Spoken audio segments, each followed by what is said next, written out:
Bueno, empezamos ya. Espero que me podáis oír. Buenas tardes o buenos días a todas y a todos. La verdad que es un enorme placer estar aquí para daros la bienvenida a este webinar de Data Science organizado por la Universidad Oberta de Cataluña, que lleva por nombre Pintando con Palabras, Arte Digital con Modelos de Difusión e Inteligencia Artificial, a cargo del doctor y profesor Carlos González Morcillo. Carlos es catedrático de universidad en la Escuela Superior de Informática de la Universidad de Castilla-La Mancha. En la actualidad es director académico del Vicerrectorado de Transformación y Estrategia Digital. Aparte es CEO de Furious Koalas Interactive, una spin-off de la Universidad de Castilla-La Mancha, y es doctor e ingeniero en informática.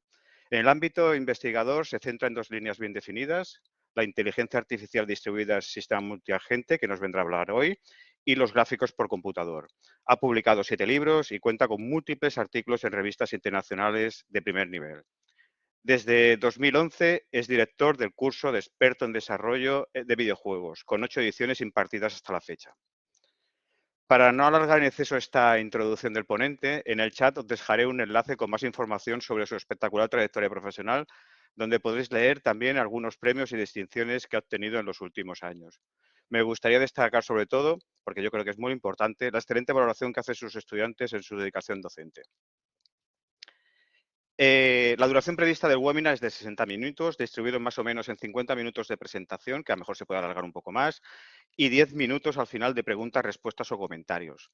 Para dejar vuestras preguntas o comentarios, os recomiendo que lo pongáis en el chat y yo al final intentaré formularlas al ponente para que pueda responderlas, ¿de acuerdo? Iré intentando agruparlas, seleccionar las más importantes para que al final podamos formularlas a Carlos.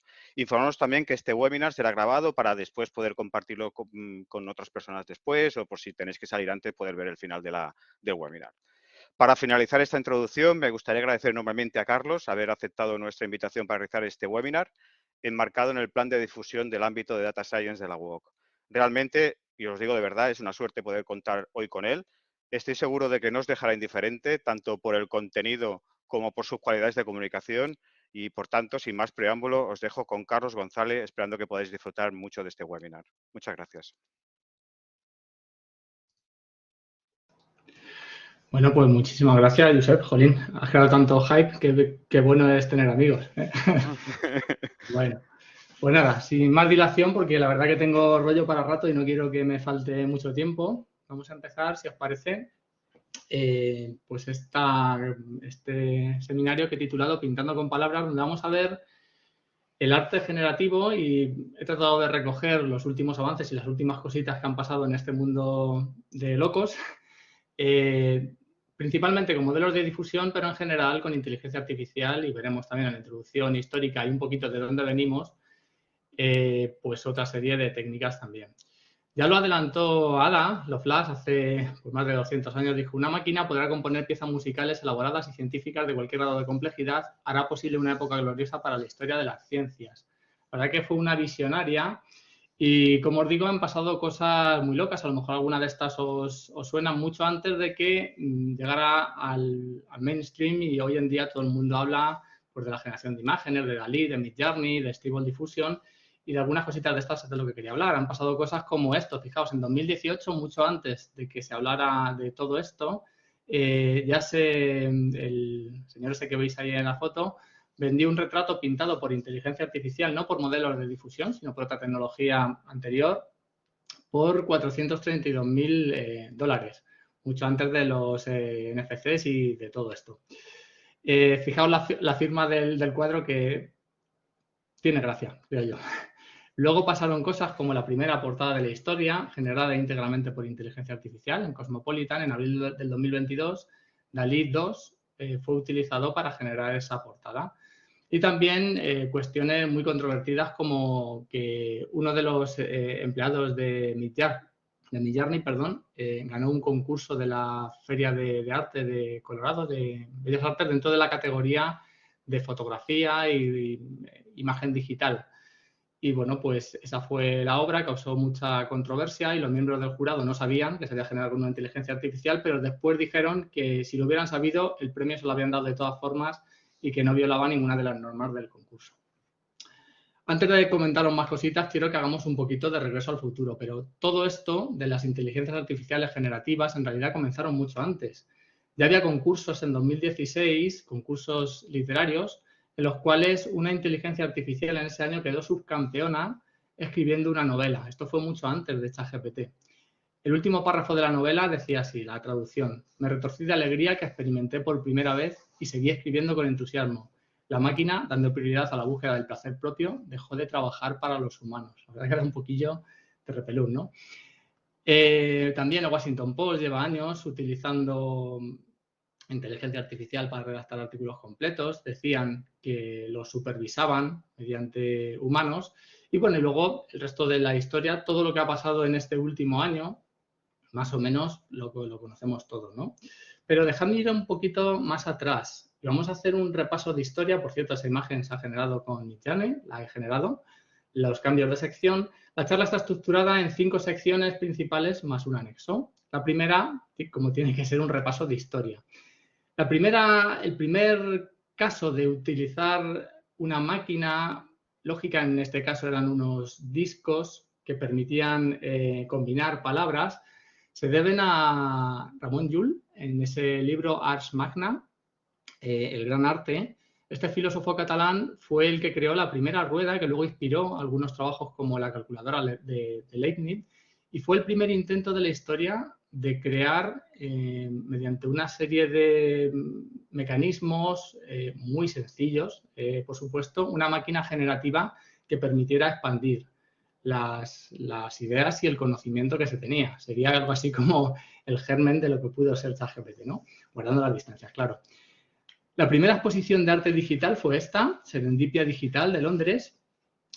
Tuvo bastante repercusión en aquella época, hablamos del año 68, unos 40.000 visitantes, y llama la atención la publicidad que hicieron, como que personas, incluso que no sabían dibujar, con cierta aleatoriedad y sistemas puramente digitales, consiguieron montar una exposición de lo que podía llegar a considerarse arte en aquella época. De la misma época, aunque evolucionado a lo largo de muchos años, Harold Cohen creó Aaron, que fue la primera máquina capaz de generar de una forma autónoma dibujos. Por cierto, si os gusta ese cuadro que veis ahí, es del año 85. Como os digo, Cohen estuvo mejorando la máquina durante muchos años y está a la venta por, tengo la chuleta ahí, 8.000 euros. O sea que si os interesa un cuadro pintado con un brazo robótico, con un rotulador, pues está ahí a la venta. Para mí, algo que ha marcado un antes y un después tiene que ver con este efecto que se llama pareidolia. La pareidolia es aquel fenómeno psicológico que sufrimos los humanos, por el cual, a partir de un estímulo, percibimos algo que realmente no es ese algo, ¿no? Vemos una caldera, una hojita, la espuma en una bebida o un pimiento cortado por la mitad. Seguro que todos vosotros estáis viendo una cara. Esto, sin necesidad de tomar ningún tipo de sustancia psicotrópica ni nada por el estilo, se da de forma natural cuando vemos, por ejemplo, las nubes, ¿no? Identificamos patrones. Pues esta identificación de patrones se consiguió hacer en Google en 2015 en Deep Dream. Aquí vemos un vídeo generado con ese Deep Dream, en el cual Deep Dream fue entrenado con caritas de animales y solamente con caritas de animales, de tal forma que esa pareidolia que hemos visto antes, la máquina, esa red neuronal, la sufre e identifica esos patrones, y en cualquier sitio en donde puede colar una imagen de un animal, pues veis ahí que aparecen perritos. O sea, esto, cuidado con los efectos de ciertas sustancias que efectivamente te hacen ver pareidolias en muchos sitios. Como digo, esto supuso un antes y un después, con respecto de algo que vamos a comentar hoy, que es el control que tenemos a la hora de hacer ciertas composiciones con estas inteligencias artificiales. Me vais a permitir hacer un paréntesis desde este 2015 hasta el 2022 y vamos a volver ahora después a hacer un análisis de qué ha pasado con respecto de las tecnologías. En 2022 apareció DALL-E 2, que para mí fue un punto de inflexión porque nos permitió hacer cosas tan sorprendentes como esta. Pues una foto de un gato con un sombrero amarillo subiendo una escalera bajo el agua. Nos publicaron todas estas imágenes. Si habéis utilizado DALL-E 2, veréis que, bueno, no siempre acierta. O sea, no me cabe duda de, bueno, ahí hay una que no se corresponde con lo que le ha pedido, pero todas las otras sí. Estos son imágenes que publicaron desde la cuenta oficial de DALL-E 2.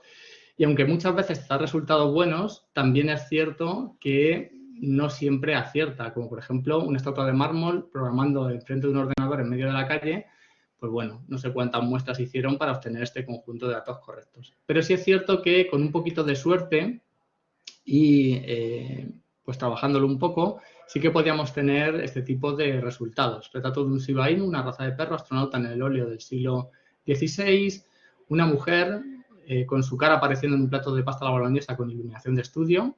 ¿Cuánto nos costaría hacer esta fotografía si no fuera con una inteligencia artificial? O retrato de una persona lamiendo un cactus con iluminación de estudio. Bueno, todo esto se basa en la idea de poner un prompt que podéis ver aquí, ¿vale? Aquí he puesto un prompt específico de una de las imágenes que he generado para una de las secciones. ¿Veis? Dos científicos, un hombre y una mujer, que están examinando una caja negra de cristal que contiene un cerebro artificial. Utiliza una iluminación dramática, colores vivos y tal.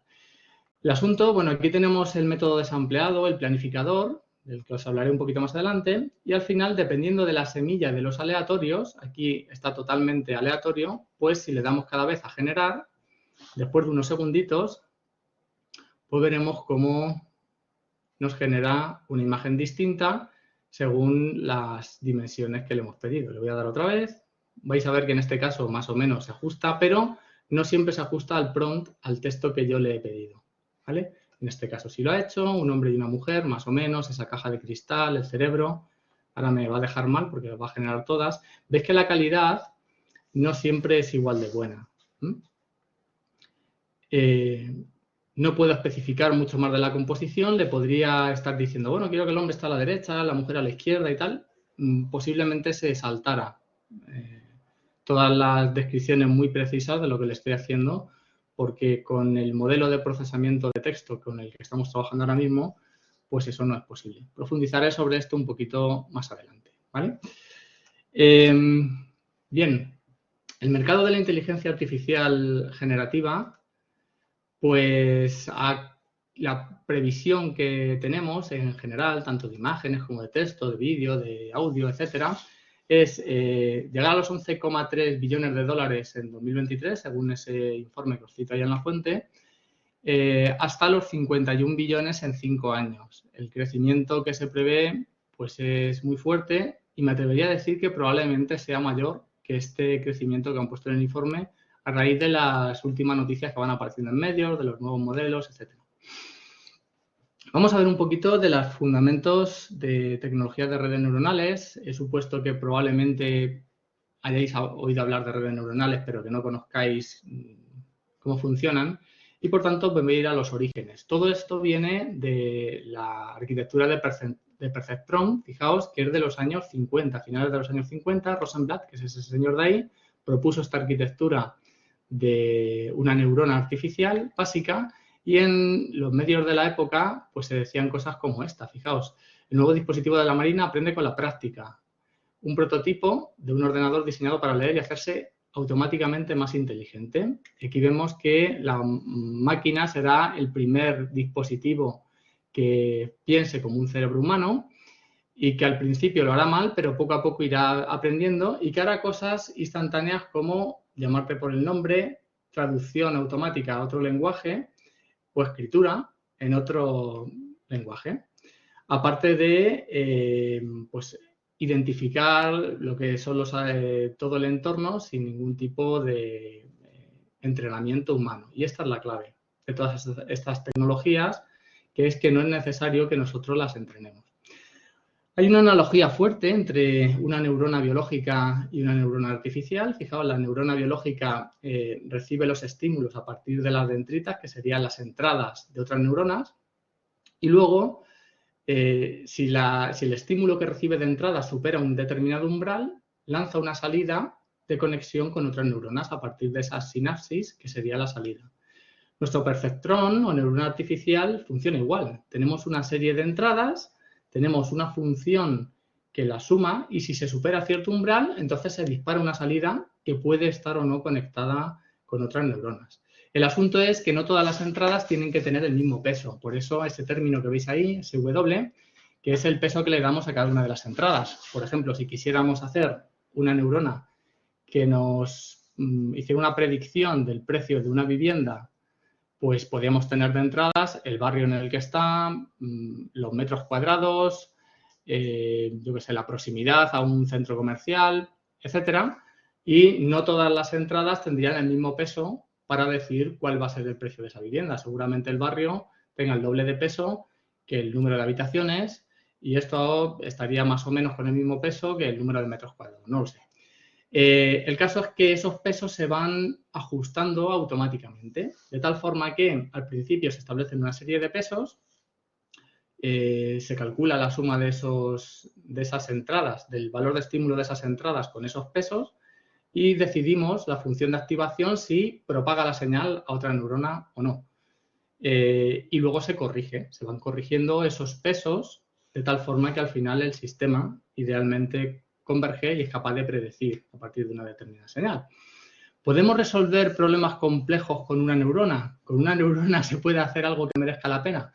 Bueno, si eres tertuliano de Telecinco a lo mejor te da para participar en la tertulia, pero si no, con una neurona únicamente podemos hacer pues lo que se llaman separación de datos linealmente separables.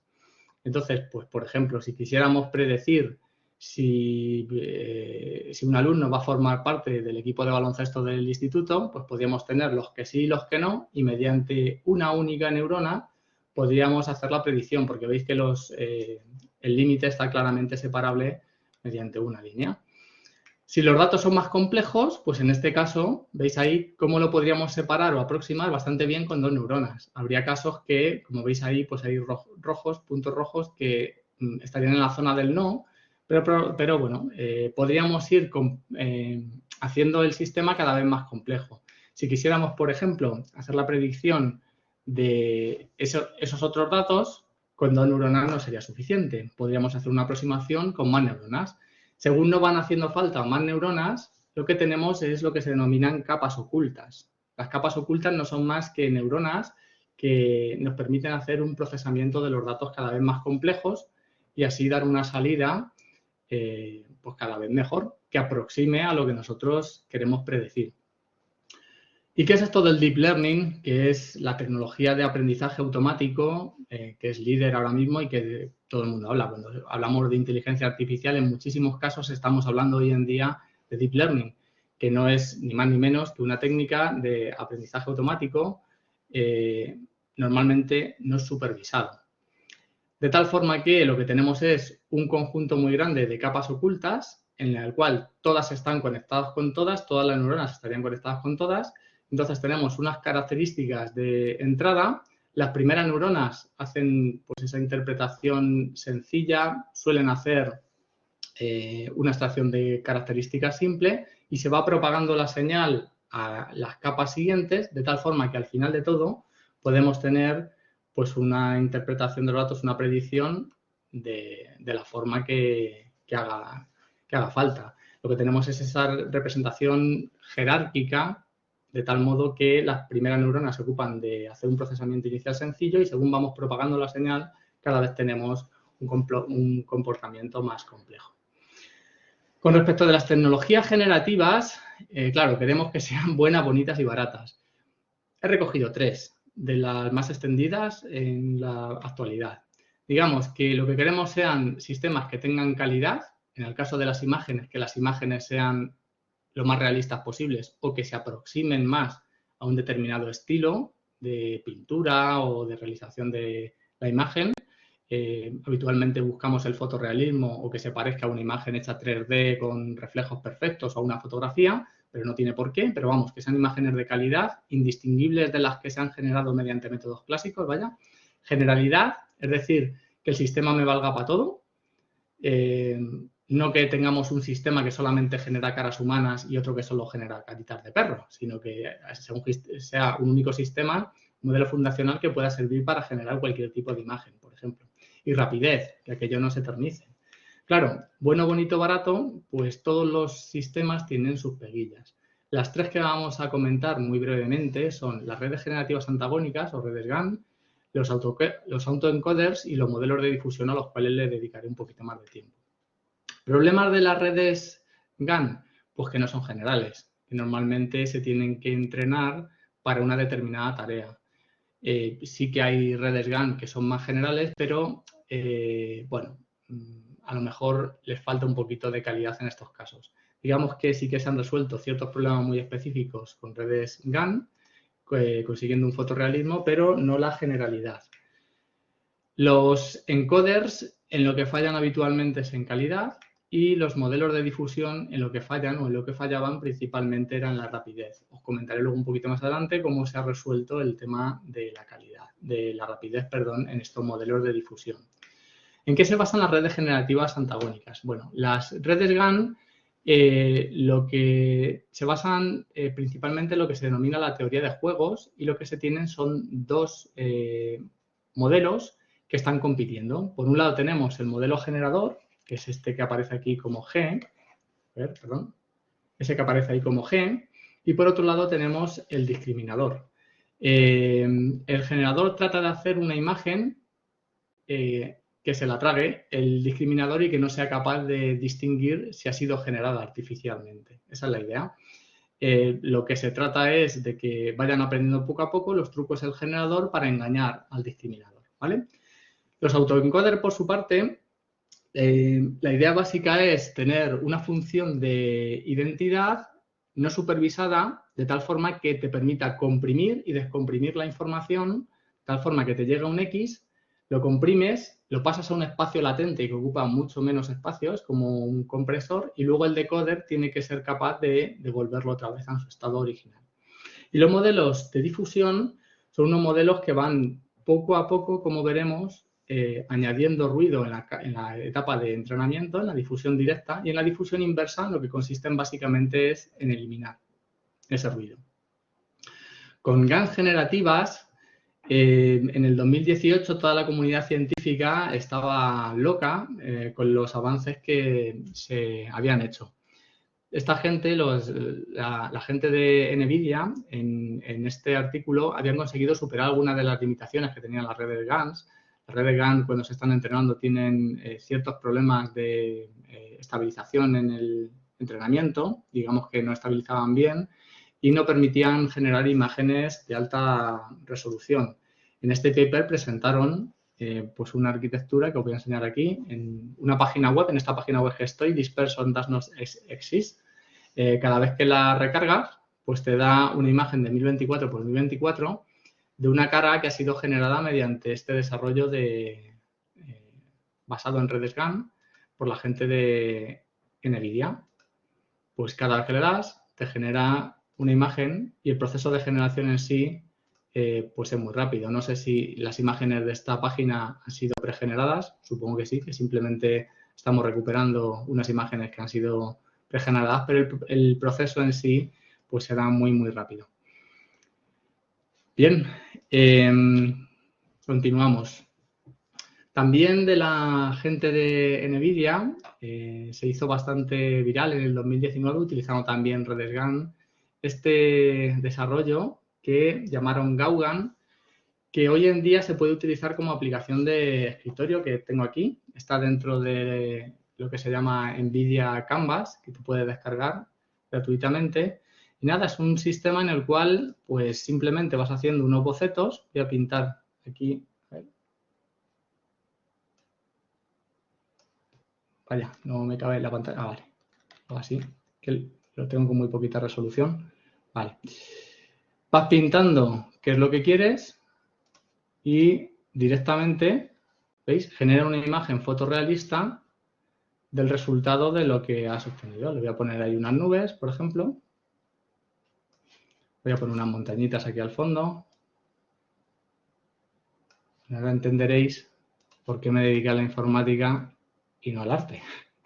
Y por aquí vamos a poner pues, un río. ¿Cuál era el río? Esto es mar, esto es un río. Mira, pues por aquí viene un río. Y podemos completar también con algo de vegetación. Los arbolitos estaban aquí. Pintamos aquí unos arbolitos. Un arbolito. Y aquí otro arbolito. Bueno, ¿veis? Además, se le pueden dar diferentes estilos. Uf, qué arbolitos más feos han quedado. Vale, bueno, según vas completando los trazos, pues veis, se va actualizando en tiempo real sin ninguna dificultad. Son unas redes que son muy rápidas y los resultados, la calidad visual que estamos obteniendo, pues es muy buena. Pero, como había dicho, nos vamos a centrar en los sistemas basados en difusión y cómo se cocinan estas imágenes. Bueno, si buscáis información sobre el proceso de difusión en el cual se basan todos los sistemas existentes actuales, pues desde Midjourney, Stable Diffusion, DALL-E, todos estos se basan en esta técnica que viene, el paper original, del estudio de la termodinámica. La idea es que si tenemos un sistema con una concentración de una sustancia, por ejemplo, imaginamos que ese es el plano de una habitación y en un punto dado echamos un poquito de spray de un perfume, pues al principio las moléculas de ese perfume estarán concentradas en un determinado punto, pero después se difundirán y ocuparán todo el espacio. La concentración al final quedará dispersa de un modo mucho más homogéneo. El proceso de difusión básicamente tiene dos etapas, en una simplificación muy básica, y es, en la etapa del entrenamiento, lo que hacemos es hacer la difusión hacia adelante. Y esto es un proceso fijo que partimos de una imagen original, que puede ser una imagen real, de las muchas que pueden estar existentes, y le vamos añadiendo ruido gaussiano, que sea un ruido gaussiano por etapas. Entonces, cada vez sobre la etapa anterior añadimos un poquito más de ruido gaussiano, un poquito más de ruido gaussiano, hasta que llegamos a una imagen que es puro ruido, como veis ahí a la derecha. Y luego tenemos el proceso inverso, que es el proceso de eliminación de ruido, que esta es la parte generativa, que que desde el ruido, poco a poco vamos teniendo un proceso que va haciendo la predicción de cuál es el ruido que se ha generado para ir eliminándolo, hasta llegar a una imagen en la cual no se tiene ruido. Claro, evidentemente, ¿cuál de los dos procesos es el que es más complicado? Pues desde luego el de la eliminación de ruido, el de la difusión hacia adelante, básicamente con muy poquitas líneas, se puede hacer esa difusión hacia adelante, pero en donde está la magia es en ese proceso hacia atrás. Esto requiere que se siga una distribución de tipo de cadenas de Markov. Son secuencias en las que la definición del estado siguiente solamente depende del anterior. No hay una dependencia de estados anteriores. Normalmente se llega a una imagen que es puro ruido con un T entre 100 y 200 pasos, ¿vale? A la hora de generar ese ruido. Lo que nosotros vamos a recibir cuando utilizamos estos sistemas, no vemos una imagen con el ruido gaussiano, sino que lo que nosotros vamos a recibir es algo parecido a esto. Fijaos que en estos procesos de eliminación de ruido, lo que nosotros vemos cuando ejecutamos, por ejemplo, desde Stable Diffusion, es una aproximación que hace el decoder y que a partir de una imagen en muy baja resolución te va generando cuál sería la imagen resultado. Por eso no vemos ese granularillo del típico del ruido gaussiano. Y además podemos ver también cómo va corrigiendo ciertas interpretaciones. Por ejemplo, esa zona de la imagen ahí que veis de color verde y esa de ahí, en etapas sucesivas, o la cara que está totalmente de color rojo, luego la va evolucionando en diferentes pasos hasta el final generar la imagen resultado. ¿Qué ingredientes nos hacen falta para hacer una difusión? Bueno, primero, tenemos que tener capacidad de aprender nuevos contenidos. O sea, cómo podemos entrenar el sistema para que le podamos incorporar una base de conocimiento mayor. Después, cómo conectar texto e imágenes. Modelos de difusión originales, o sea, en el proceso de difusión aún no hemos hablado de cómo guiar el proceso generativo. Cómo comprimir imágenes para que ocupe menos en ese espacio latente y el proceso sea mucho más eficiente. Y por último, cómo generar nuevas imágenes más allá de las que hemos visto antes. Porque, claro, cuando salieron estos sistemas, le podías pedir imágenes muy locas que seguro que no existían en la base de conocimiento. De hecho, cuando mostraron DALL-E 2 a la sociedad, ponían descripción de prompt muy raros para decir, bueno, estas imágenes en realidad no existe nada parecido en la base de imágenes con las cuales hemos entrenado. ¿Cómo aprender nuevos contenidos? Fácil, difusión hacia adelante, que es el proceso que hemos visto. ¿Cómo conectar textos e imágenes? Con un modelo de representación texto-imagen que vamos a ver ahora después. ¿Cómo comprimir imágenes? Con un autoencoder, ¿vale? Para pasar la imagen de todos los píxeles que tiene a lo que se denomina una codificación latente que ocupa muchísimo menos. ¿Y cómo generar nuevas imágenes? Pues eso con el núcleo del corazón, que es la arquitectura de UNED, más la difusión inversa que hemos visto. Antes de entrar en detalles, quería poner el foco en una de las piezas esenciales, que es la parte de descripción de texto.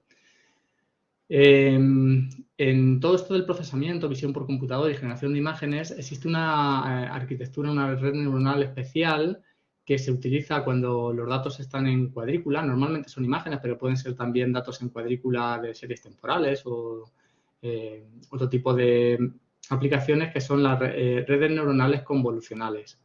Estas redes neuronales se utilizaban principalmente, se utilizan en la clasificación.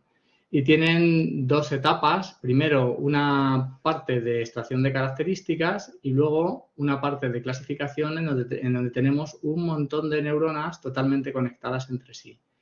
Partimos de la imagen original y mediante ciertos procesos de convolución vamos extrayendo unas características. Son como unos filtros. Luego, en una etapa de pooling se va decrementando la resolución, se van reescalando cada vez. Al final nos vamos a una etapa plana y esta es la que sirve como entrada a la red neuronal. Al final, después de todo, lo que obtenemos es una etiqueta y nos dice, esta imagen es una cebra, o es un caballo, o es un perro, o es lo que sea. ¿Cuál es el problema de hacerlo así? El principal problema es que hasta este momento todo el etiquetado de las imágenes se hacía mediante humanos. El entrenamiento partía de una serie de bases de datos bastante grandes. Una de las más utilizadas es ImageNet, que tiene 1 millón de imágenes, es 1,2 creo que es, 1,2 millones de imágenes que están etiquetadas. El problema viene en cómo etiquetar la imagen. Por ejemplo, esta imagen de aquí, ¿qué etiqueta le das? Le daríamos una etiqueta de murciélago, le daríamos una etiqueta de dibujo simple, dibujo a línea, le damos la etiqueta de Batman, no sé. Le des la etiqueta que le des, incluso le podríamos dar varias etiquetas con la complejidad que eso tendría, pues el modelo se queda un poquito cojo porque tienes que etiquetar, es un proceso muy costoso. ¿Y cuál es el enfoque que se sigue? Pues el enfoque que seguimos actualmente es utilizar la gran base de datos de imágenes que hay en Internet, pero ya no con ETA, sino con descripciones textuales que pueden ser bastante largas y complejas. Y de ahí nace la idea de Clip, que es el corazón de todos estos modelos de difusión y por qué se ha hecho esto tan viral. Clip no es más que, tiene dos partes, dos piezas, un modelo de procesamiento de lenguaje y un modelo de visión.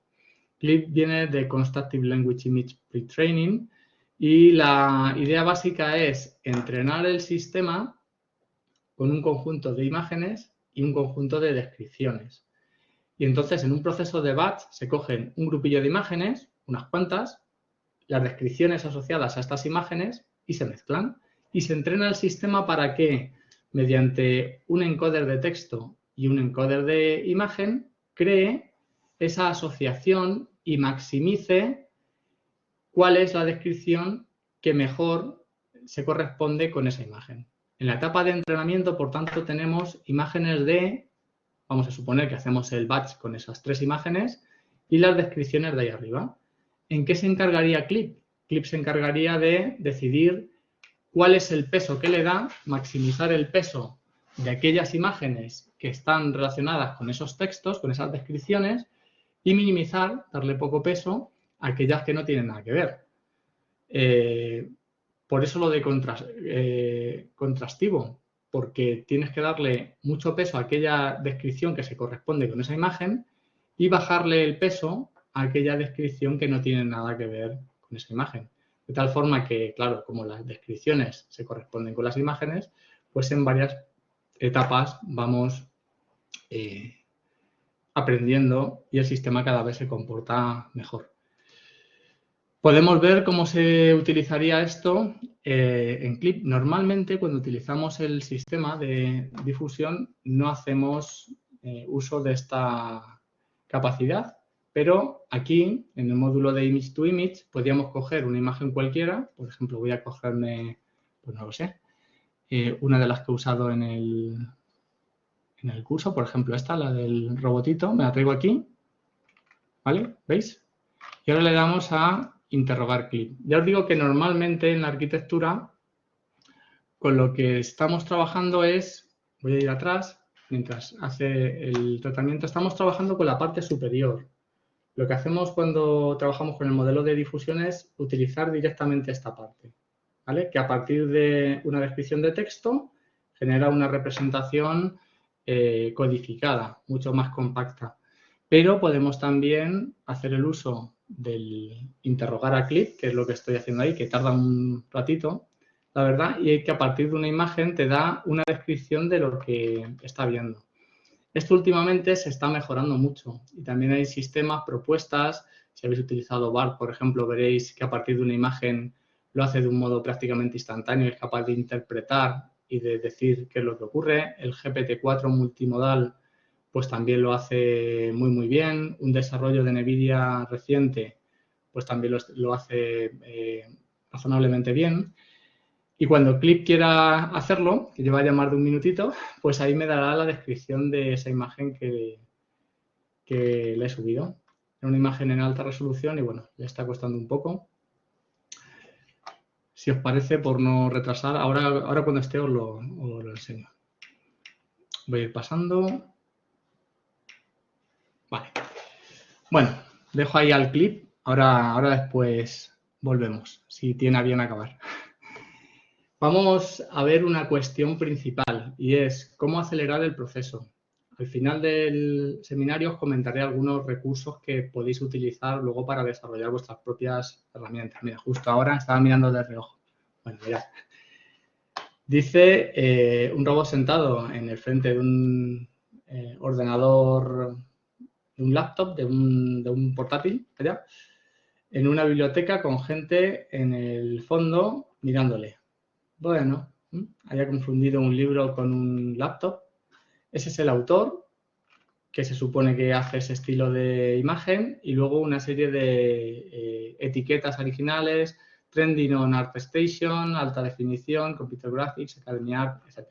Esta sería la descripción que daría Clip sobre esta imagen, que está bastante bien, ha identificado que es una biblioteca, que hay un conjunto de gente, no le están mirando, pero bueno, está bastante razonable. Bueno, continúo. El principal problema que había en los modelos de difusión era que son modelos lentos y la fase latente nos permite generar la imagen, ir eliminando el ruido sobre imágenes de baja resolución. El modelo de difusión da esa representación latente, putrecilla, y luego lo pasamos por un encoder, por un decoder en este caso, que reconstruye la imagen original. Toda la arquitectura se basa en esto que se denomina UNET. UNET lo que hace es tener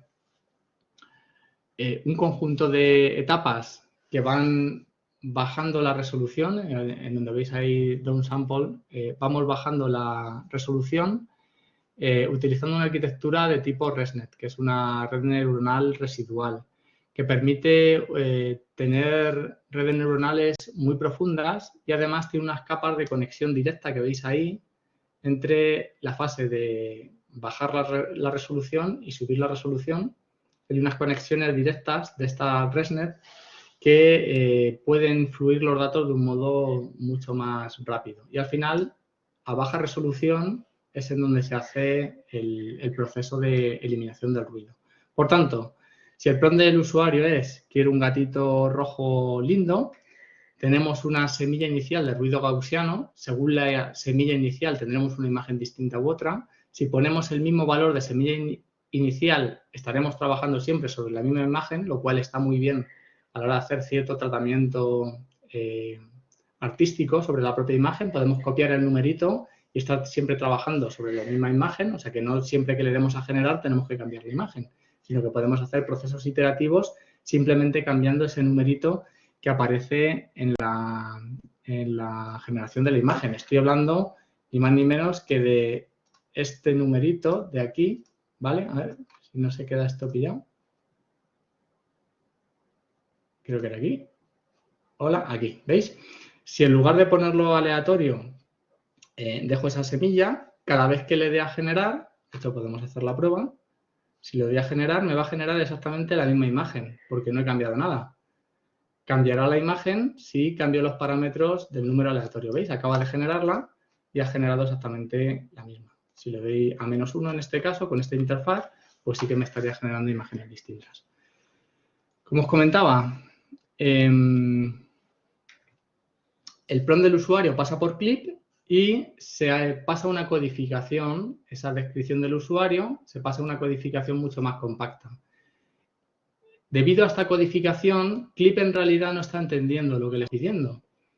Si le pidiéramos a Clip un cubo de Rubik de color rojo y encima otro de color azul, muy probablemente no lo haría, porque no entiende la relación entre esas imágenes. Lo que hace es irte a una codificación latente, a un espacio en el cual tú le has pedido, pues, no sé, imaginas, por ejemplo, que le pedimos una fotografía de, pues no sé, de Pedro Sánchez y Feijóo bailando sevillanas en tanga. De nada, por la imagen gráfica. Pues entonces identificaría las personas, identificaría el concepto de tanga y de bailar sevillanas y se iría a espacios en los cuales hay personas con tanga, personas bailando sevillanas y las caras de los protagonistas de la escena. Y haría un tipo de interpolación basándose en esa descripción latente del texto que estamos diciendo. Pero como os digo, no entiende totalmente la escena y puede ser que confunda. O le dices quiero una cosa azul y otra roja y puede ser que te lo cambie porque no está entendiendo exactamente. Y luego esa imagen condicionada a partir de ese texto es la que pasamos por el planificador, que poco a poco le va quitando el ruido. El planificador, dependiendo del algoritmo de planificación, hay pequeñas diferencias entre uno y otro. Trabajando con el de por defecto normalmente siempre tendremos buenos resultados. Una vez que hemos terminado, lo pasamos por el decoder y obtenemos la imagen final. Como decía en un anuncio de mi época, la potencia sin control no sirve de nada. Y lo interesante de todo esto es controlar a la bestia. Controlar a la bestia. Desde que aparecieron estos modelos, hemos intentado dar soporte a la comunidad de artistas que lo estaban utilizando para tener un control. Por ejemplo, el año pasado, cuando empezamos a usar DALL-E 2, un amigo que vio unas imágenes que había publicado en Twitter me dijo, oye, tenemos en mi pueblo, es el alcalde del pueblo, tenemos la carrera del queso en aceite. ¿Por qué no me hacen la camiseta para este año? Y dije, vale, pues vamos a ver qué tal funciona. Fijaos, haciendo alarde de originalidad, le dije, quiero un queso corriendo. Y entonces me empezó a generar imágenes. El proceso iterativo que se sigue habitualmente es, una vez que tienes una imagen que te gusta, por ejemplo esta, se utiliza un módulo de image to image que te va guiando el proceso de creación.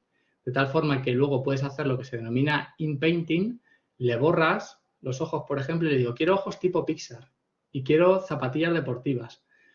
Y quiero que le pongas guantes, le borré las manos y quiero que le pongas una cara sonriente. Y así, en ese proceso iterativo, poco a poco vas convergiendo a una solución que te gusta. Puede ser que tengas algo en mente, y bueno, ahí veis a los chicos, los niños de Villaescusa de Haro con la camiseta generada por Dalí, que probablemente fue una de las primeras aquí en Castilla-La Mancha que se hicieron utilizando una tecnología generativa. Como os digo, el desarrollo incremental, iterativo incremental que se hacía al principio era, íbamos cogiendo una imagen que más o menos nos gustaba y luego íbamos pasando por el módulo de image to image para ir generando versiones que se iban aproximando más. Y cuando se aproximaba más a lo que querías, le ibas pasando y al final un elefante vestido de traje escribiendo en un ordenador, pues se convertía en eso. Y con módulos de extrapolación también el outpainting, que está soportado en muchas herramientas, construíamos la parte que faltaba. Así que es muy habitual tener una imagen. En Midjourney ahora mismo se hace con el comando de zoom. Esto con Dalí es directo, de hacer el outpainting, que es de construir partes que no existen. En algún momento lo he utilizado para generar pues partes de la fotografía, que a lo mejor una fotografía no sale una fotografía real, no sale una parte y lo pasas por estos módulos y te completan. El image to image, a partir de un boceto, generar una imagen es algo en lo que se venía trabajando durante mucho tiempo. Y hubo un desarrollo, el Pix to Pix, que está aquí en esta página web, se puede utilizar directamente y hay modelos que estaban entrenados directamente para generar pues, imágenes de gatos, de edificios, de zapatos, de bolsos. Y bueno, pues simplemente puedes hacer el dibujo del bolso que tú quieres. Lo estoy haciendo aquí en vivo y en directo con el ratón, ¿eh? Esto es complicado. Entonces, haces el modelo del bolso que quieres. Ahí, le damos a procesar, para acá. Y me va a generar. Claro, la primera vez se tiene que descargar el modelo, me lo va a generar. Y luego las siguientes generaciones, pues ya lo va a hacer de un modo mucho más rápido. Este Pix2Pix, cuando se presentó la primera vez, pues esto fue en el 2017, 2018, si mal no recuerdo, tuvo mucha repercusión en toda la comunidad científica. Vaya, hoy estoy sufriendo aquí todos los retrasos del mundo a la hora de hacer. Bueno, os dejo con la imagen ahora cuando acabe, pues lo vuelvo a enseñar. Veis aquí todos los bolsos, zapatos que se han generado directamente desde esos bocetos y simplemente dibujando ese trazo, el sistema es capaz de generar esa representación. Voy a seguir y ahora cuando esté el bolso que he dibujado os lo enseño. Pero la capacidad de control se quedaba un poco coja y vinieron cosas como, por ejemplo, Dreamboot, que nos permitía estos grandes modelos de difusión, por ejemplo, Stable Diffusion, entrenarlo con un concepto determinado. Esto fue un desarrollo que hizo Google en la Universidad de Boston en 2022 y a partir de un conjunto de fotos, en este caso menor de 30, fotos mías, pues soy capaz de generar una versión del modelo que ocupa 2 gigas y pico, esto era Stable Diffusion 1.5, y así entrenarlo y pedirle de cualquier tipo de técnica imágenes mías, en este caso.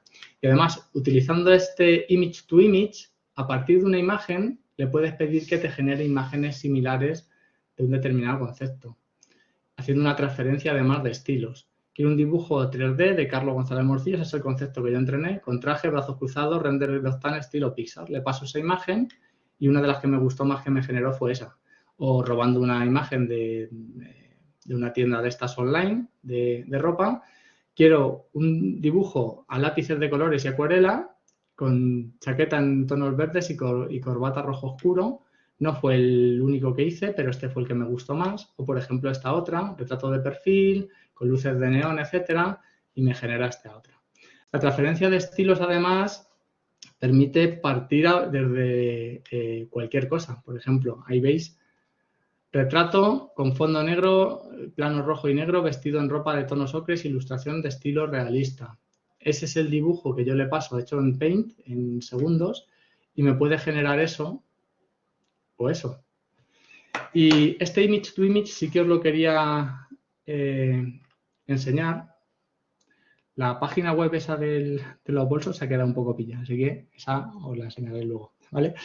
Lo del image to image, fijaos, tengo aquí un prompt preparado y tengo una imagen increíble, que vais a ver. Vamos a trabajar con esta imagen, ¿vale? Ese es el boceto que quiero generar y como prompt le voy a pasar este.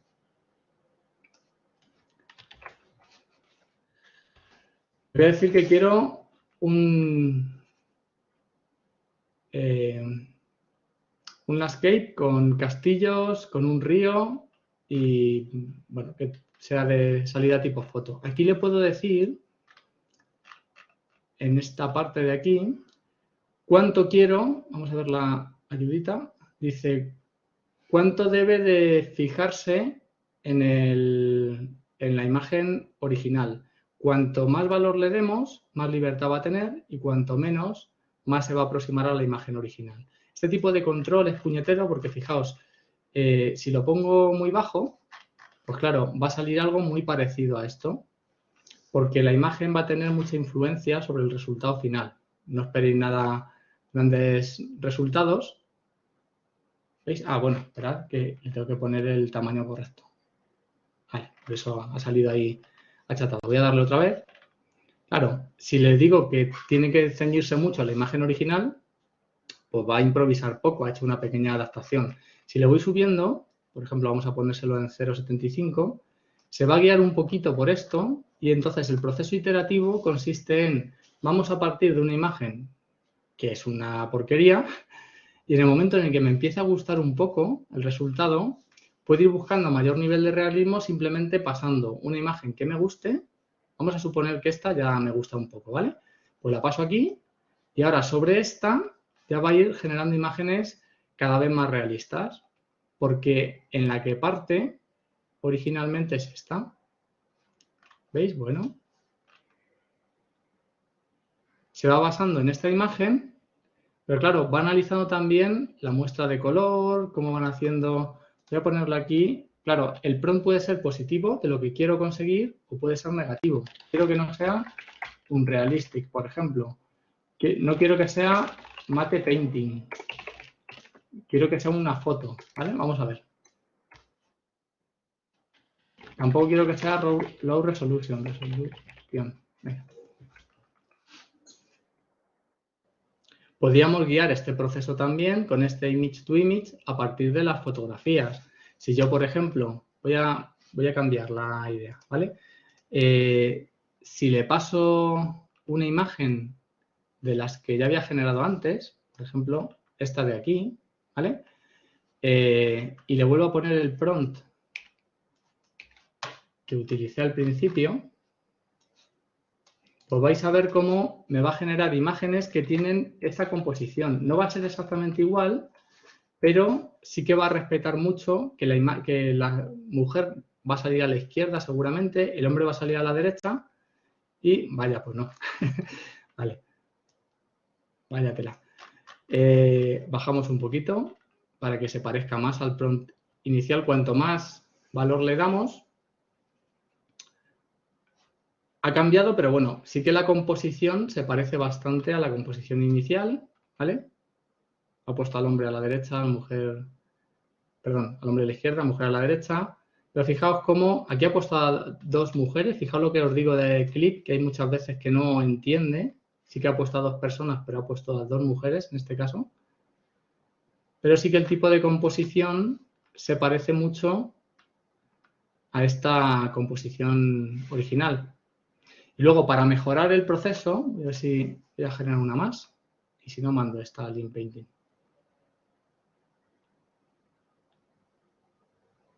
Vale, mirad. ¿Qué se puede hacer con el módulo de InPainting? Cualquiera de esas imágenes, voy a pasar esta, por ejemplo, al InPainting, podemos decidir modificar cuestiones sobre la propia imagen. Perdón. Voy a aumentar el tamaño del pincel. Y aquí le podríamos poner, por ejemplo, que en lugar de un cerebro, vamos a poner que haya una rata de color blanco. A ver qué tal lo hace sobre esta imagen. La verdad que es bastante complicado. Vamos a poner que dentro va a ser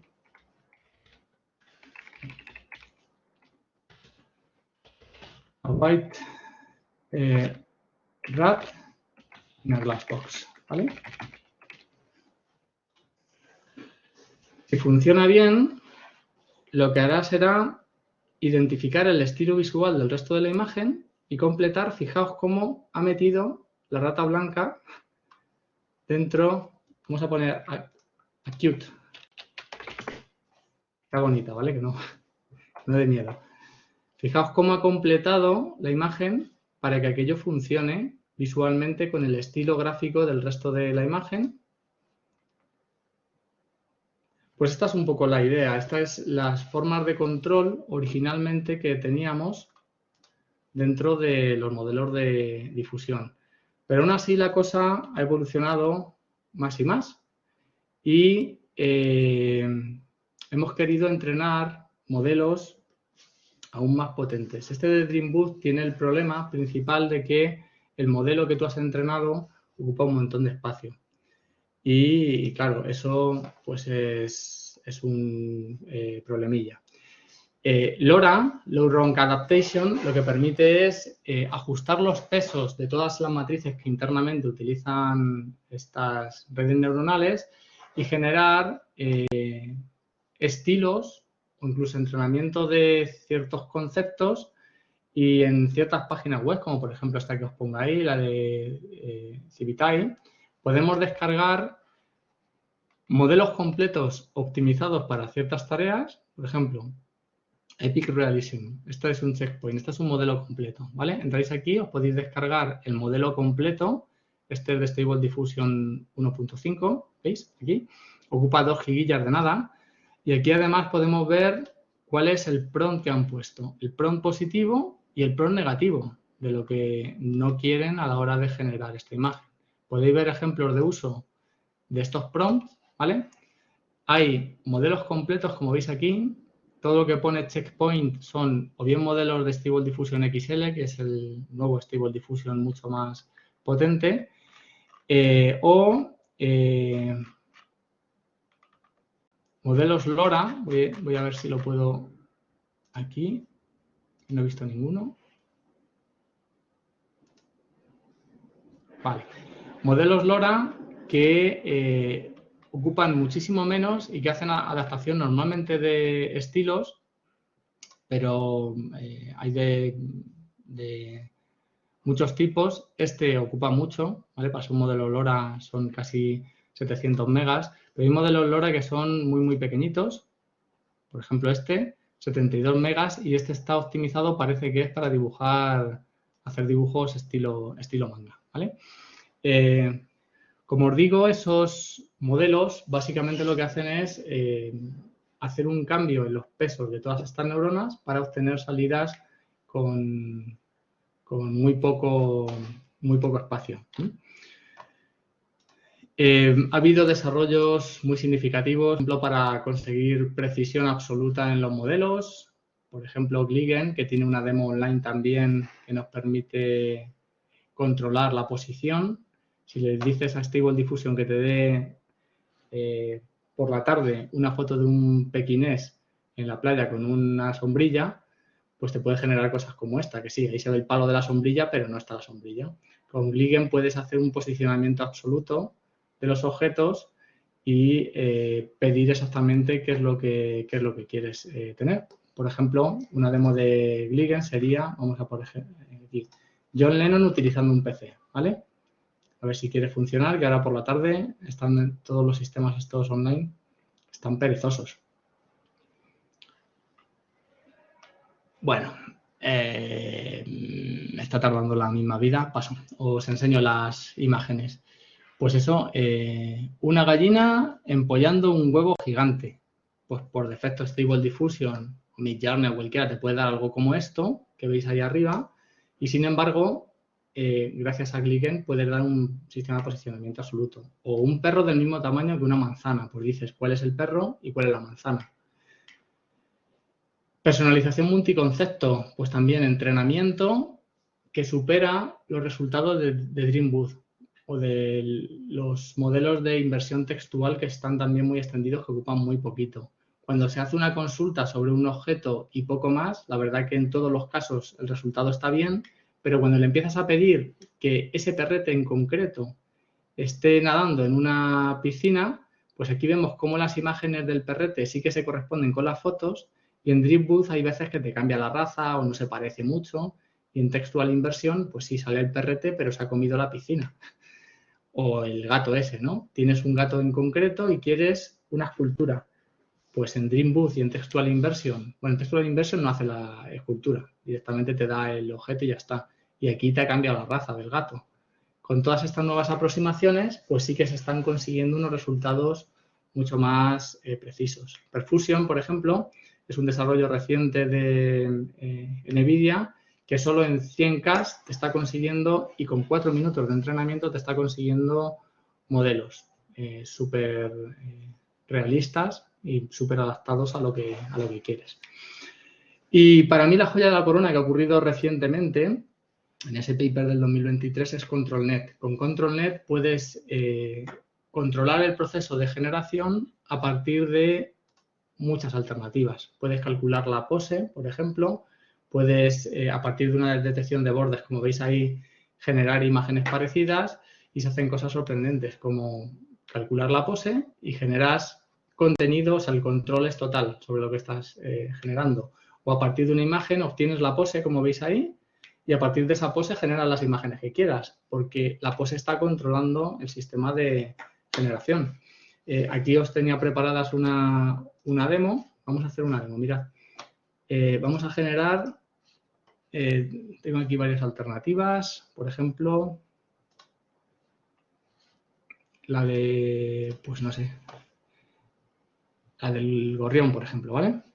Nos vamos aquí a generación, text to image, ¿vale? Y aquí en ControlNet voy a activar la parte de, le puedo pasar, por ejemplo, vamos a hacer la del coche, un coche, ¿vale?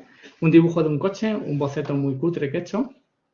Vamos a activar ControlNet y vamos a decirle que esto es un boceto. Como os digo, se pueden controlar mediante mapas de profundidad, mediante bordes, mediante un montón de cosas. Y aquí le vamos a pasar el invert para indicar que es una imagen en blanco y negro. Y el que estaba trabajando era con XL Sketch, porque estamos con la versión XL. Vale. Aquí le puedes decir cuánto de control, cuánto de peso le quieres dar a esa imagen de control. Vamos a empezar con un control muy fuerte, vemos el resultado y luego veríamos cómo se podría dejar más libertad. Por ejemplo, si le digo un coche futurista, utilizando ControlNet, coche rojo futurista, ¿vale? Ahí, el tamaño de la imagen, que esa es cuadradita, voy a ponerla cuadrada. La primera que va a salir un poco deformada seguramente, le he dado antes de tiempo. Vale, haya salido deformada, pero veis que está muy bien, la verdad.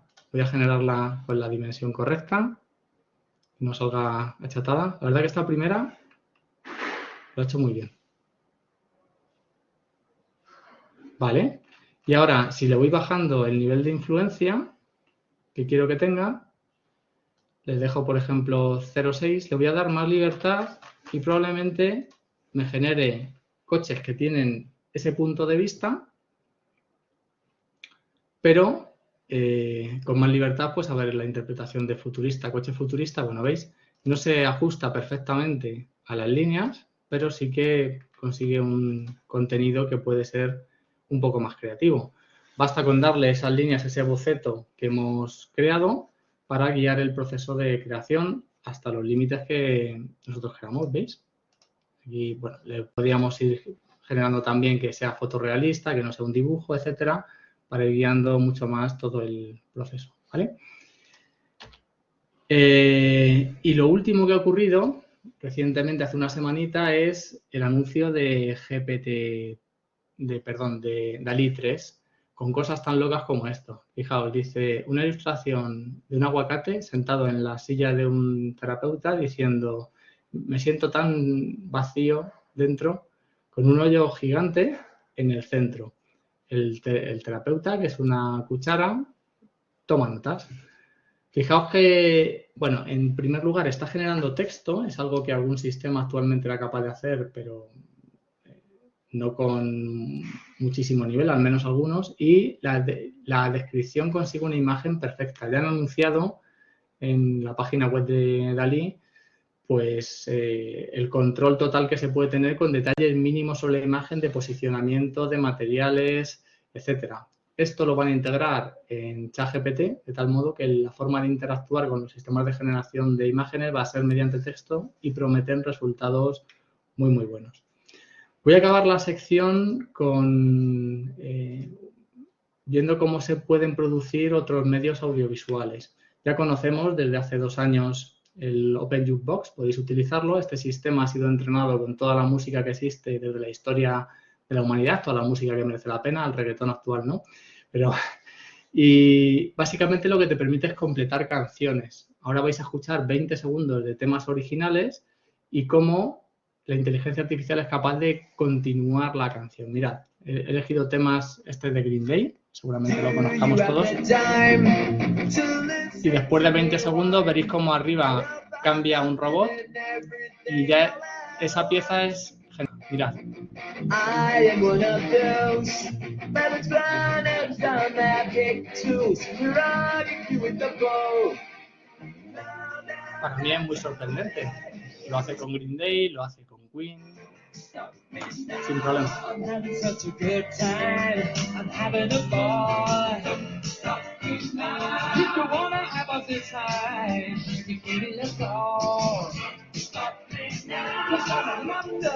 Pues esto está a disposición de todo el mundo en Cuadernos Colab. También recientemente el clonado de voces con Eleven Labs, por ejemplo, que también utiliza un modelo de difusión para la generación del audio. Este es un ejemplo que he hecho con mi voz clonada. Escuchad. Hola, voy a ver cómo funciona este servicio de Eleven Labs. Oh, el resultado es claramente sorprendente. Corcholis me ha clonado la voz sin ningún problema. ¿Cómo puedo tener ahora la certeza de que esto no lo he dicho yo? Pues eso, cuidado ahora con todos los problemas que van a tener todos estos sistemas. Mirad, desde hace 7-8 años ya teníamos sistemas de este tipo que te permitían en tiempo real. Esto era de una universidad alemana, creo, que te hacía una máscara y en tiempo real era capaz de proyectar el vídeo que tú estabas generando sobre una capa de vídeo ya existente. Pero hace unas semanas, escasas 2 semanas, Heiken ha construido este sistema que te permite hacer cosas tan locas como estas. A partir de un vídeo original, este es el vídeo original que vais a escuchar ahora. Para calcular el camera pose con una única fotografía. Este es un vídeo que había generado para un curso de realidad aumentada. Veis aquí que, bueno, el discurso está improvisado. Bien, pues hasta aquí las consideraciones generales a la hora de calcular el camera pose con una única foto. Recordad, siempre trabajamos con... Y ahora le pedí que me lo doblara al inglés americano y mirad lo que hizo. In order to accomplish this, we need to calculate the camera pose using only one photograph. While the one above is a valid option, the one below, as mentioned earlier, cannot be utilized. Neither can this one, nor this one here. Well, so far, these are the general considerations when calculating the camera pose with a single photo. Remember... Bien, pues para mí es totalmente sorprendente cosas como lo que está generando Runway actualmente, a partir de descripción basada en texto, puede generar vídeos. Incluso ahora recientemente te permiten subir una foto estática tuya y te generan vídeo. Os voy a enseñar ahora unos ejemplos. Y ejemplos muy locos también de transferencia de estilos. A partir, como os digo, de una imagen estática pueden generar vídeo o de una imagen más una plantilla pasan esa imagen por esa plantilla. O, por ejemplo, aquí una imagen donde han puesto unos libros de pie, le dicen que sea una ciudad por la noche y hace esa transferencia. Algunas de las imágenes que os había enseñado antes, sin hacer nada más que subir la imagen estática, bueno, veis que tiene algún fallo, pero bueno, son los primeros resultados. Voy a poner unos fragmentos de audio y quiero que digáis si es voz humana o sistemas como el de Wonder Studio, que a golpe de un clic es capaz de cambiar la persona de un vídeo y generar, por ejemplo, esa pieza de ahí. A partir de audio generamos vídeo. Bien. Acabo con una de las cositas que también ha revolucionado el campo de los gráficos por computador, que son las redes NERD. A partir de un conjunto de imágenes, lo que se consigue con NERD, voy a ir abriendo lo que tarda un ratito. Lo tengo por aquí. Vale. Me lo llevo aquí. Un momentín. Y lo voy a ir dejando. Como os digo, estas redes NERD lo que hacen es aprender a partir de las fotos, un conjunto de fotos como las que utilicé para entrenar el modelo de Dream Booth, y consiguen interpolar, independientemente de la posición de la cámara, cuál es la radiancia. No solamente el color RGB, sino cómo se refleja la luz en esos objetos. Os voy a hacer una demo y simplemente es pasarle, ya tengo aquí el sistema, le paso, en esta carpeta están todas mis fotos y vais a ver cómo prácticamente en tiempo real, ahí lo tenemos, va aprendiendo y en muy pocos segundos vamos a tener ya una previsualización del escenario. En este caso lo que tenía era pues un conjunto de, creo que eran 30 fotos más o menos, aquí podemos ir viendo mientras se va cargando, ¿veis? Son fotos hechas desde diferentes puntos de vista. Le pedí a mi mujer que me fotografiara, me puse ahí con una silla en la urbanización, ¿veis? Desde diferentes puntos de vista, desde un poco más alto, desde un poco más bajo. Eso es lo que necesita la red neuronal para ir entrenando y a partir de aquí va generando una previsualización tridimensional de lo que es el modelo. Pero ya os digo, no es un modelo de fotogrametría, sino que lo que tenemos son reflexiones también de luz. Veis ahí, por ejemplo, cómo está calculando la reflexión realista. No es que esté pegado eso sobre la propia ventana, sino que la reflexión que está calculando es la reflexión realista. De hecho, es algo parecido a voxeles, ¿no? La red neuronal te está diciendo, para cada punto de la superficie, ahí estamos viendo cómo estoy hueco por dentro. No hay nada ahí. Está calculando y poco a poco va minimizando el ruido. Una vez que está la red neuronal entrenada, ocupa muy poquitos megas y de un modo muy eficiente es capaz de tener la representación tridimensional de una escena 3D, que luego también se puede generar una malla tridimensional, pero como os digo, una vez que la red neuronal ha sido entrenada, simplemente basta con decirle para cada punto del espacio qué valor de color y de radiancia vamos a tener en ese punto. Acabo. He intentado a lo largo de la charla pues dar un punto de vista de alto nivel, de por dónde van los tiros, de cuáles son los últimos avances, de qué es lo que se puede hacer con todas estas tecnologías. Si quieres empezar en concreto en la parte de los sistemas de difusión y trabajar haciendo incluso algún tipo de personalización sobre Stable Diffusion, te recomiendo que empieces con Diffusers. Diffusers es esa biblioteca que está ahí, en Hugging Face.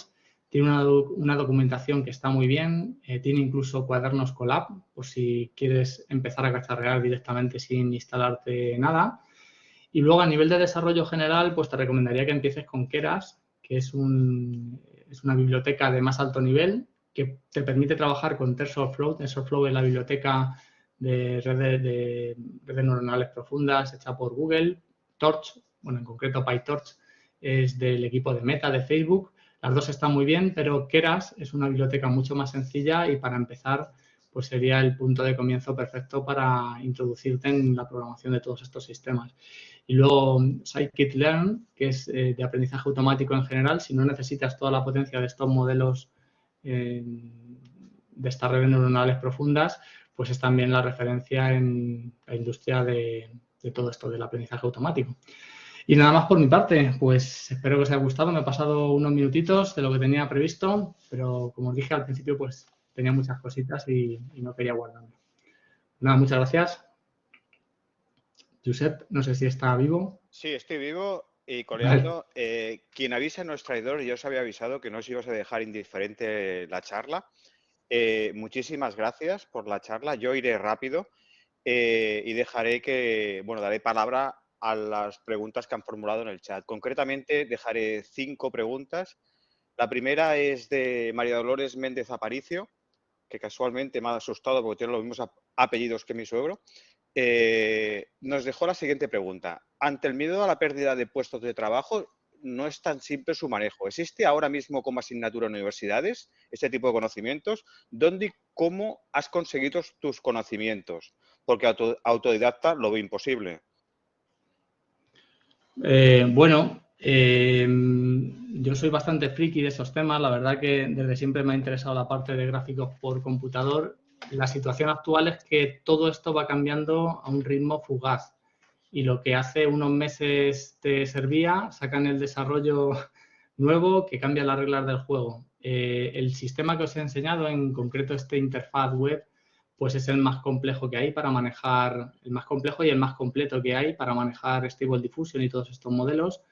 Hay otros interfaces más sencillitos, más de andar por casa, que te permiten hacer cosas sorprendentes. Si habéis usado Midjourney, por ejemplo, le pasas el prompt y te genera imágenes espectaculares con poco esfuerzo. Ahora, para controlar la bestia, todos estos sistemas de control, el que me gusta más ahora mismo es el ControlNet que os he enseñado y los modelos de image to image. Hay chorrocientos, desde el punto de vista de los artistas, hay chorrocientos recursos en Internet de diferentes calidades.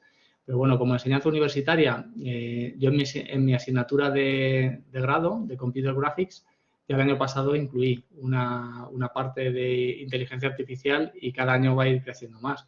Porque al final, pues eso, con NERF, por ejemplo, se cambian las reglas de juego, esto último que os he enseñado en gráficos 3D, la generación de imágenes pues se va a utilizar cada vez más.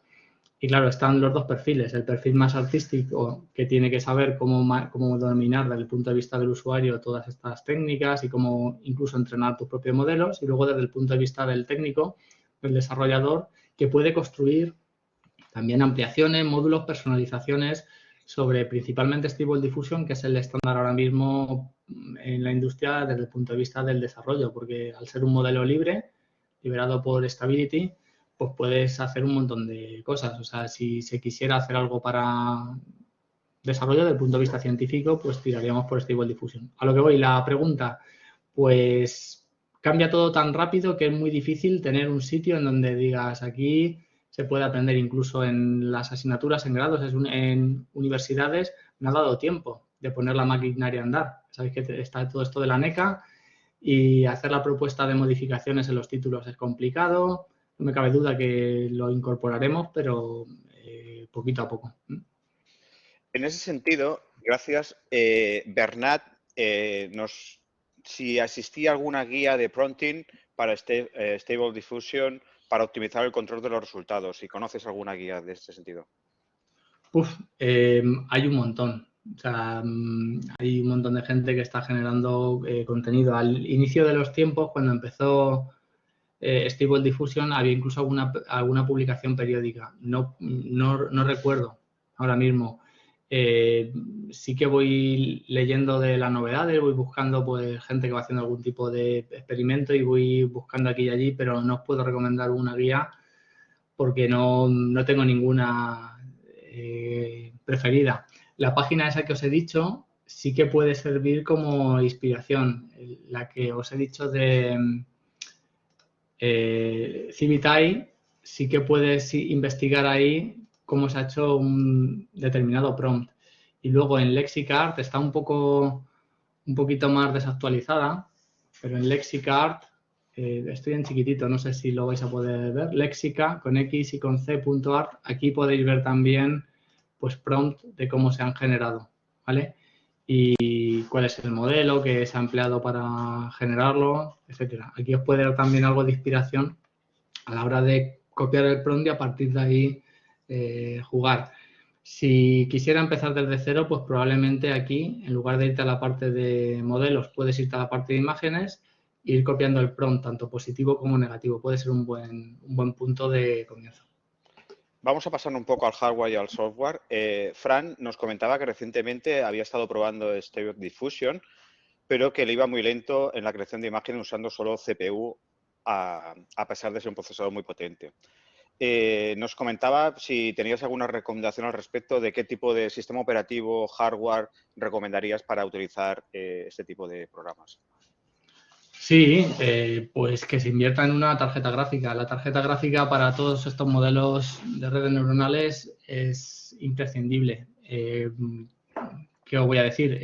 Pues una de tipo, a mí me gustan las de marca NVIDIA, RTX, y tampoco me iría al último supermodelo, sino algo que esté en gama media, porque con la diferencia de precio que os vais a ahorrar, pues te permite cambiarlo más frecuentemente. O sea, en lugar de irte ahora mismo a la de tope, te vas a la de gama media, media alta, y con lo que te has ahorrado, dentro de 3 años te compras otra de gama media y vas a tener mucho más que comprándote una de gama alta. De todas formas, para ejecutar Stable Diffusion hay también sistemas online que te permiten no tener tú el hardware. Por ejemplo, no me llevo comisión ni nada, pero en Run Diffusion, que es el que he utilizado yo para enseñaroslo hoy, en ese, pues por €1 la hora puedes contratar el servicio online y no tienes que comprarte el hardware. Entonces, pues tienes un montón de horas, tienen todos los modelos ahí instalados, tienes el software instalado y para ciertos dominios de aplicación pues puede ser también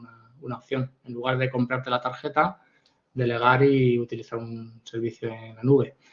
Si lo quieres tener en local, si te hace falta una tarjeta gráfica, si no aquello va muy lento. Justamente iba a hablar de eso, ¿no? Del uso de la nube. Nos comentaba si había probado alguna tarjeta gráfica de AMD como Navi 21, Navi 22, o has oído hablar de ella, ¿no? Desde hace mucho tiempo, porque normalmente trabajo en Linux y las NVIDIA ya me hacen soporte en Linux. Entonces, por esa razón, desde hace muchos años estoy trabajando con NVIDIA, y además, pues hacen muchos desarrollos la gente de NVIDIA también y me parece que están mejor posicionados, pero que no tengo nada en contra de las otras gráficas. En un ordenador pequeñito que tengo en casa tiene una AMD, una Radeon y va perfectamente, no lo sé. Supongo que irán bien también.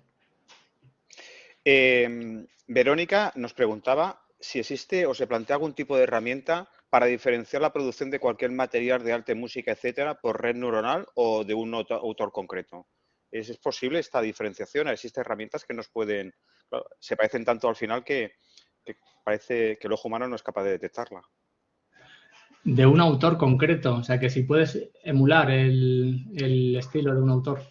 Yo supongo que se refería del autor en general, es decir, que si realmente una obra, ya sea de arte, música, etcétera, podemos diferenciarla si está hecha por IA generativa o está hecho por un autor. Pues no lo sé si a lo mejor algún experto crítico que haya estudiado al más mínimo detalle, pero en términos generales yo creo que ahora mismo ya hemos llegado a un punto en el que es complicado de diferenciar si una imagen ha sido hecha por un humano o por una inteligencia artificial. Cuando se ha entrenado con millones y millones de imágenes, pues si le das toda la base de imágenes que ha hecho un determinado artista, es muy posible que consiga imitar muy bien el estilo del artista y salvo gente que conozca todas las obras del artista, seguramente no seamos capaces de diferenciar. Un artista español que me gusta mucho, Luis Rollo, yo he generado algunas imágenes imitando el estilo y la verdad que es muy complicado de decir si lo ha hecho la inteligencia artificial o no. Sobre esto en concreto tenemos la parte de los modelos LoRa, que hay muchos que imitan el estilo de ciertos artistas. Por ejemplo, el modelo LoRa lo puedes utilizar con XL, entonces le das y en el módulo te imita el estilo de ese artista en concreto, de tal forma que cuando le des a generar, te va a generar la imagen imitando el estilo.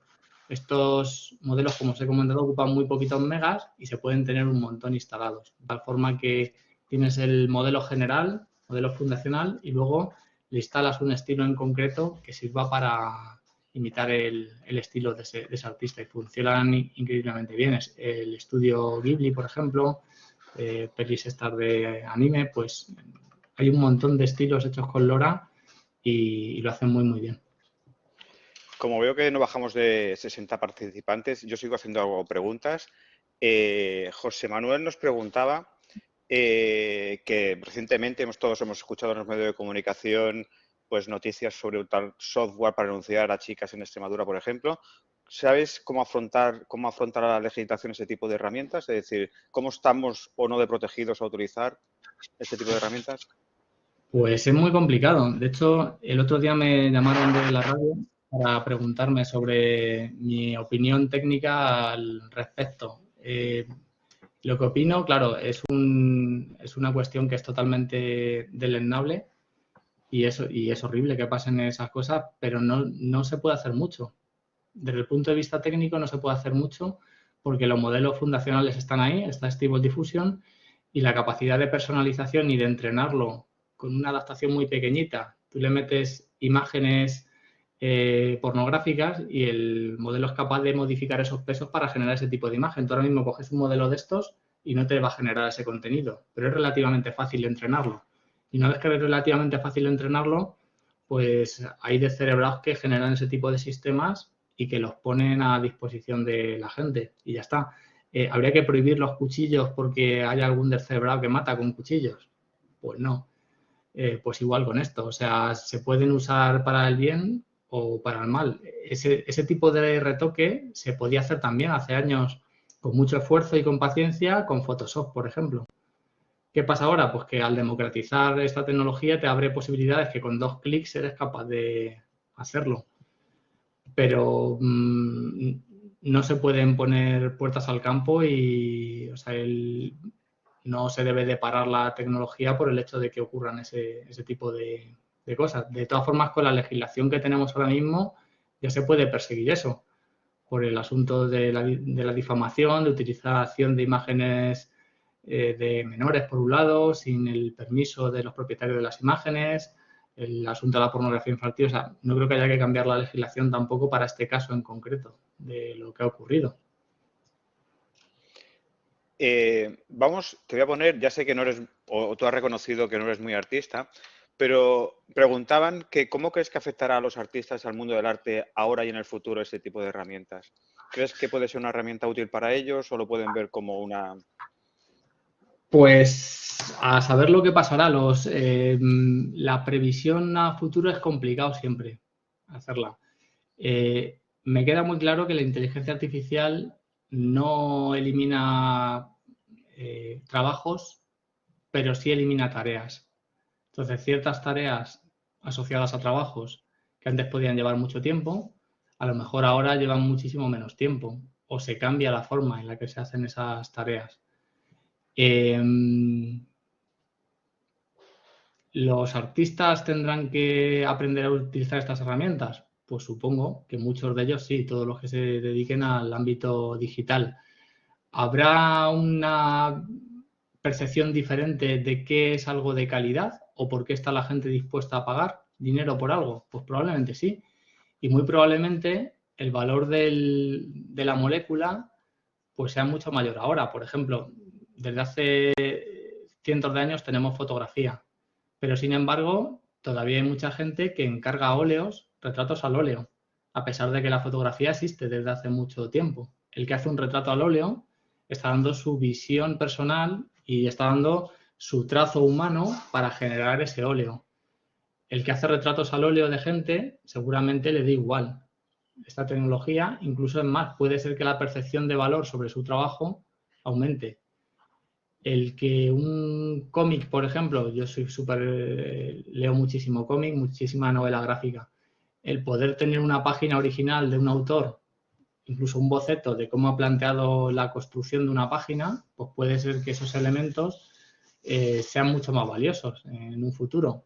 A lo mejor la creación de un cómic ahora, con estas herramientas que te permiten generar los fondos, te permite resolver ciertas situaciones, haces un boceto y te lo completa, todo eso a lo mejor pues sufre una transformación y quizá lo que tenemos es unos niveles de productividad de por 20 o por 30 de lo que tenemos.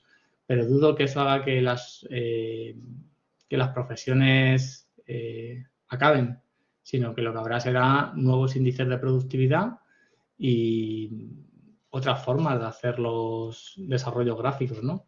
Y desde luego el artista tendrá que seguir dominando y estudiando cómo se maneja el color, las reglas de la perspectiva, el cómo se dibuja la figura humana, en dónde están los problemas de tal o de cual cosa, o sea, todo eso el artista tendrá que interiorizarlo y luego utilizará las herramientas, pues algo lo hará manualmente, otro lo coloreará en base al ordenador y otras cosas las hará con inteligencia artificial, dependiendo de las necesidades creativas de cada parte del trabajo. Paloma González nos hacía más o menos la misma pregunta, pero más en el ámbito académico. ¿Qué pensamiento tienen otros ámbitos de conocimiento, como en el caso de Bellas Artes? Y nos hacía, no sé si era a ti, Carlos, o a mí, estoy pensando en algunos colegas de tu universidad, porque en mi universidad tengo colegas que yo sé lo que piensan. No sé si tienes colegas dentro de Bellas Artes y qué deben pensar ellos del hecho de estas herramientas y realmente deberían incorporarlo dentro de las asignaturas, de las competencias que deben tener? Pues bueno, nos podemos plantear el asunto de la imagen, que le toca a cierta gente de un modo muy directo, o podemos hacer el análisis también desde el punto de vista de los informáticos con las herramientas generativas de texto, ¿no? Con lo que viene a ser todos los modelos GPT y todos estos que generan texto con mucha calidad y con las capacidades multimodales. A partir de una imagen, pues te resuelven también tareas. De cualquier modo, la reflexión que tenemos que hacer es qué tenemos que aprender los humanos para aportar valor o para seguir haciendo un trabajo que tenga sentido y que tenga significado.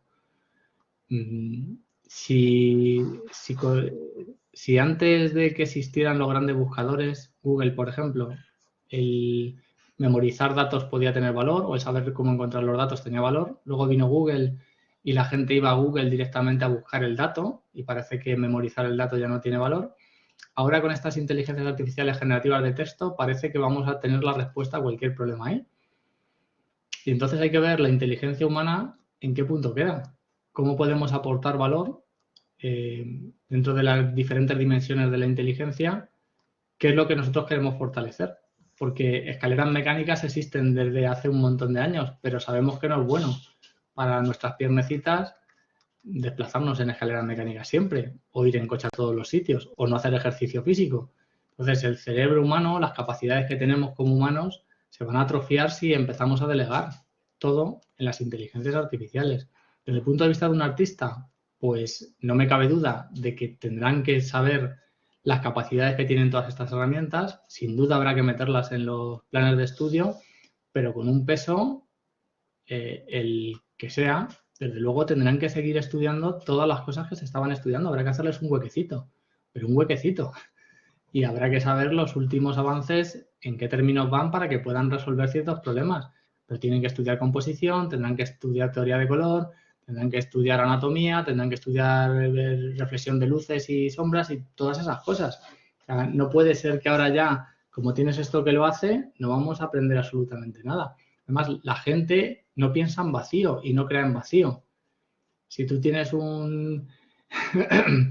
Perdón por meterme con los tertulianos de Telecinco, pero si no hay nada dentro, si no tienes pozo de todo lo que has estudiado, tampoco vas a poder crear nada, nada de valor ni nada significativo, utilizando únicamente inteligencia artificial. No puedo estar más de acuerdo contigo. En caso de, que creo que le preguntaban, de mis amigos de Bellas Artes, de mi universidad, la verdad es que muchos de ellos estaban en esta sesión muy interesados en la charla, porque yo creo que son muchos los interesados en utilizarla. Vamos a acabar, antes de clausurar la sesión, con una pregunta triple, bueno, o una pregunta de 3 personas, de David, Verónica y Mónica, que nos hablan de los derechos de autor de utilizar estos programas, si son propios o de compañía propietaria del software, de quién son propietarias, es decir, que nos preguntaba si a quién se le asigna la creatividad o los derechos. ¿Son cosas diferentes? Es decir... Vale, hay opiniones contrarias. Ha habido mucha discusión sobre también cómo nació el proyecto de Stable Diffusion robando imágenes y eso estuvo muy mal. Yo creo que ni los propios creadores del modelo se pensaban que iba a tener la repercusión que tenía. Desde siempre en investigación se han robado imágenes para proyectos de investigación y ya está. Luego, claro, ha tenido la repercusión que ha tenido. En realidad el modelo aprende de las imágenes, pero no almacena imágenes. Fijaos que Stable Diffusion fue entrenado con, no sé si fueron 5.000 millones de imágenes. Al final la contribución que hace cada imagen, todos los píxeles de la imagen, si divides el número de imágenes con el tamaño final del modelo, cada imagen está contribuyendo en 5 bytes. 5 bytes no es ni un píxel siquiera. O sea, un píxel RGB ocupa mucho más que 5 bytes. O sea que al final estos modelos lo que aprenden es la esencia de la descripción de una mesa o del estilo del artista fulanito, pero no almacena ninguna imagen de ese artista. Que ha leído de esas, o sea, que se ha inspirado en eso sí, pero no está plagiando lo que es una imagen. Entonces, eso con respecto de los derechos de autor.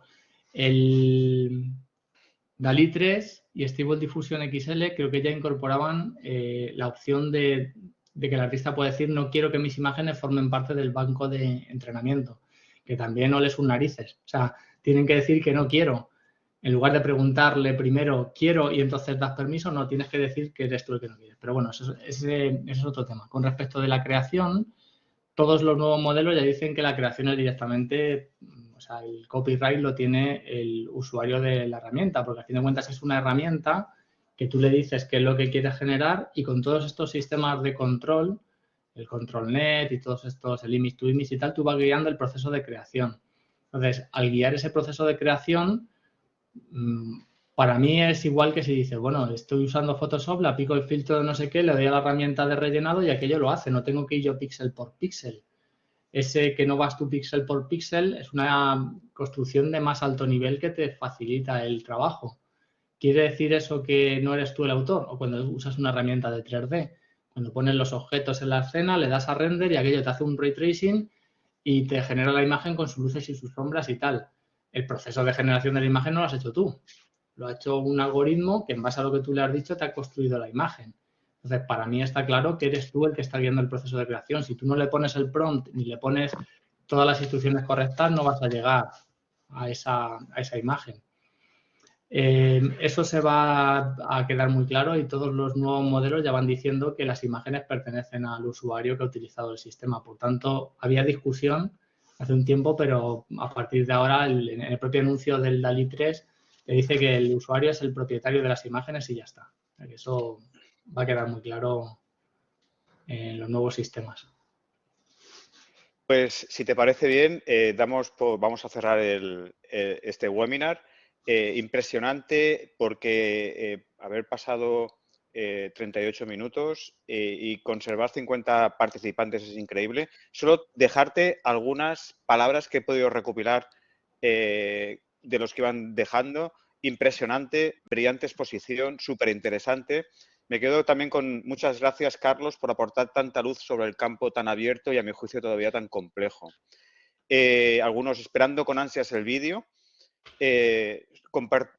Informaros, tal como os he dicho, que compartiremos este vídeo en el canal YouTube de la UOC y que también enviaremos el link, el enlace a los que están inscritos en este webinar.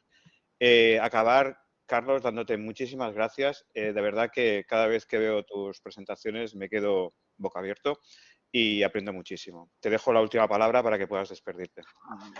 Pues nada, muchas gracias a todos, un placer, me alegro que os haya gustado, la verdad que llevo poniendo orden a las ideas, es el primer seminario específico de esto de arte digital y modelos de difusión, había hecho alguna cosilla antes, pero ya te dije, Josep, que te agradecía la invitación, la primera vez que estoy aquí en la UOC con vosotros y nada, pues un placer, si tenéis alguna cosilla, pues buscarme y tenéis el email, suelo contestar aunque tarde un poquito, si alguien tiene alguna cosilla que comentarme, pues que me ponga un correo electrónico.